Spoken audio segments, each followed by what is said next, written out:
America की Saudi अरब के साथ कुर्बतें बढ़ गईं। ट्रंप इंतजामिया का ईरान के खिलाफ सख्त पॉलिसी का तसलसल जारी, मजीद पाबंदियां आयद कर दी। अमेरिका ने ईरान के बैलिस्टिक मिसाइल प्रोग्राम पर नई पाबंदियां आयद कर दी। गैर मुल्की मीडिया के मुताबिक अमेरिका ने बुध को ईरान के बैलिस्टिक मिसाइल प्रोग्राम की हिमायत करने वाले 6 अफराद और 12 कंपनियों पर नई पाबंदियां आयद कर दी, जिनमें कई चीनी शहरी भी शामिल हैं। ट्रंप इंतजामिया ने हालिया हफ्तों में ईरान की तेल की सनत और जौहरी प्रोग्राम से मुंसलिक अफराद और इदारों पर मुतअद्दिद पाबंदियां आयद की हैं।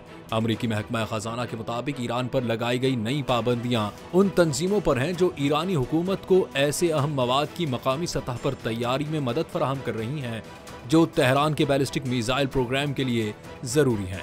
अमरीकी वजीर खजाना स्कॉट बेसेंट ने एक बयान में कहा कि अमरीका ईरान को बैनुल बरा उज़्मा बैलिस्टिक मिसाइल तैयार करने की इजाजत नहीं दे सकता।